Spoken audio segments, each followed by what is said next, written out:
Man kan minst sagt säga att de flesta av oss inte har speciellt positiva associationer till videospelens ökända undervattensbanor.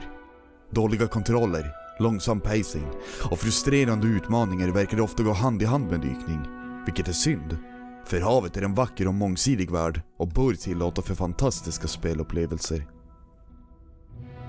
Detta är vad Giant Squid sökte utforska med sin debuttitel Abzu, ett undervattensspektakel med fokus på musiken och det visuella.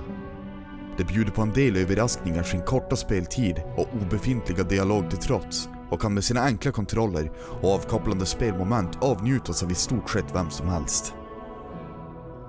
Utvecklarna har tidigare arbetat på något av en favorit från den 7:e konsolgenerationen. Journey tog världen med storm med sitt egendomliga sätt att skildra en hjältes resa utan några direkta utmaningar eller för den delen ett tydligt mål. Att ta samma typ av upplevelse från den vidsträckta öknen ner till ett färgglatt hav känns mycket naturligt, men samtidigt som jag ser Abzus potential måste jag tyvärr säga att det aldrig når samma höjder som dess spirituella föregångare. Berättelsen är av den typen att det inte finns mycket jag kan säga utan att förstöra din eventuella upplevelse. Det är mycket avskalat och på många sätt ovisst vad dess budskap bottnar i, vilket passar formatet som handen i handskan. Fokuset ligger på resan, inte dess mål, och mer än någonting annat står havets vägring i dess mitt. Det handlar även om människans relation till havet och vårt ansvar att omhänderta vår natur. Ett budskap som, dessvärre, kan vara mer relevant nu än någonsin. Men det finns något av en avigsida till det hela. Sensmoral kring om vår miljö kan lätt kännas som en truism om paketeringen inte är stark nog. Det ska ganska mycket till för att få en bra effekt, i alla fall i min mening, även om andemeningen såklart är vacker. Och vackert är det.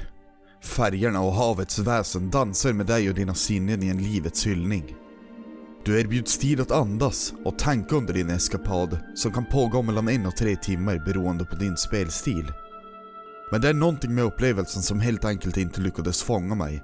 Det kantades liksom av en något platt känsla, trots att jag i regel är hemskt svag för havet och dess liv. Jag tycker att det saknar karaktär. Ögonblicken som så uppenbart byggts i syfte att ta fram känslor kändes anonyma, och det fanns för mig just inget minnesvärt att tala om.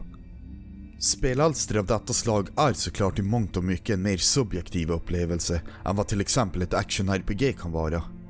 Där finns tydliga förväntningar och regler att förhålla sig till. Balanserad combat är liksom universellt på ett sätt en berättelse aldrig kan bli.